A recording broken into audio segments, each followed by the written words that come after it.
जत तालुक्यातल्या जनतेच्या भावना या कारखान्याशी जोडलेल्या आहेत। जत तालुक्यातील सभासद शेतकऱ्यांची अस्मिता म्हणजे राजे विजयसिंह डपळे सहकारी साखर कारखाना लिमिटेड तिप्पेआळी जत हा कारखाना आहे। परंतु सत्तेचा गैरवापर करून सत्तेचा गैरफायदा घेऊन जिल्हा बँक आणि राज्यात सत्तेत असल्या कारणाने जयंत पाटलांनी तो कारखाना कवडी मोल दराने स्वतःच्या घशामध्ये घालून घेतलेला आहे आणि म्हणून जत विधानसभा क्षेत्रातील सर्व सभासद शेतकऱ्यांची मागणी आहे की तो कारखाना त्यांनी परत सभासदांना द्यावा। 22,000 सभासद आहेत। आता तर पूर्वी जेव्हा कारखाना स्थापन झाला तेव्हा एक ऊसाचं कांड सुद्धा जत तालुक्यामध्ये मिळत नव्हतं, परंतु आता 2 कारखान्याला ऊस हा जत तालुक्यातला जातो, तालुक्यातल्या अन्य कर्नाटकातल्या कारखान्यांना जातो तो भाग वेगळा। आणि म्हणून लोकांच्या ज्या भावना आहेत त्या भावना या व्यक्त झालेल्या आहेत। आपल्या माध्यमातून ती सर्व बातमी मी बघितली। ज्या कोणी हे काम केलेलं आहे त्यांच्याबरोबर मी स्वतः उभा आहे। रस्त्यावरची आणि न्यायालयातली लढाई सभासद शेतकऱ्यांनी लढाईची ठरवली आहे आणि त्या दोन्ही लढाईमध्ये मी सभासदांच्या सोबत ठामपणे उभा राहणार आहे। जयंतराव हे अत्यंत सुसंस्कृत संस्कारी नेते आहेत असं त्यांचं मत आहे आणि तुम्ही दाखवता वारंवार। दिसायला स्मार्ट असल्यामुळे तुम्हाला तसं कदाचित वाटत असेल तर ते तुम्ही दाखवता।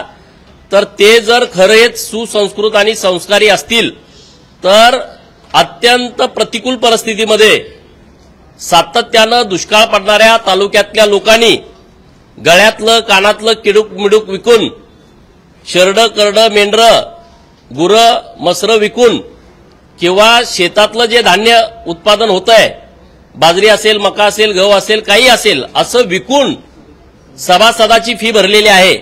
ज्यांच्याकडे हे नाही त्यांनी सोसायटीचं कर्ज काढून सावकारांचं कर्ज काढून सभासदाची फी भरलेली आहे।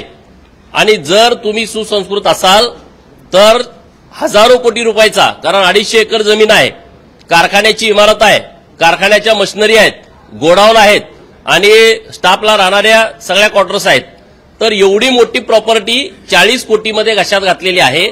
तुम्ही जर सुसंस्कृत आणि संस्कारी असाल तर तात्काळ हा कारखाना सभासदांच्या नावावर करून द्याल। तुम्हाला 1 रुपया कुणी देणार नाही, कारण त्यांचे सहकारी आहेत, विशाल पाटील खासदार आहेत, त्यांनी वसंतदादा शेतकरी सहकारी साखर कारखाना दत्त अॅग्रो इंडियाला भाड्यानं दिलाय। तर त्यांनी भाडं किती मिळतं सांगावं एका पोत्यामागं किंवा टनेज मागं, आणि मग त्याचा हिशोब करावा एवढ्या वर्षाचं भाडं किती होतंय आणि उरलेले पैसे आणि कारखाना जयंत पाटलांनी आमच्या तालुक्यातल्या सभासदांच्या नावावर करून द्यावा। असू द्या, त्यांचा कोणाचा रोग कुणाकडे असेल त्याचा मला फरक पडत नाही। आम्ही हे आंदोलन जे लोकांनी सुरू केलंय त्या आंदोलनाच्या मी सोबत आहे आणि त्याचा शेवट लागेपर्यंत आम्ही शेतकऱ्यांच्या सोबत राहणार। ज्या पद्धतीने खरं तर हे सगळं नाव बदली करण्यात आलं आहे, मात्र आता पुन्हा एकदा राजाराम सहकारी साखर कारखाना असं नाव देण्यात आलं। मी आता परत मी मुंबईलाच येत होतो, परत मी माहिती घेतली तर काही जाणकार लोकांचं म्हणणं आहे कारखाना यांनी विकत घेतला, परंतु या कारखान्याच्या नावाचा बदल करण्याची प्रक्रिया पूर्ण केली नाही। आता साखर आयुक्त याबद्दल अत्यंत व्यवस्थितपणे सविस्तरपणे आपल्याला माहिती देतील। माझ्याकडे ती अधिकृत माहिती नाही, परंतु जी जबाबदार लोक आहेत ज्यांनी कारखान्यामध्ये काम केलंय त्यांचं असं म्हणणं आहे की राजे विजयसिंह डपळे कारखाना असंच नाव या कारखान्याचं आहे। परंतु जरी आता त्यांनी नाव बदललं तरी आम्ही संघर्ष चालू ठेवणार आहे।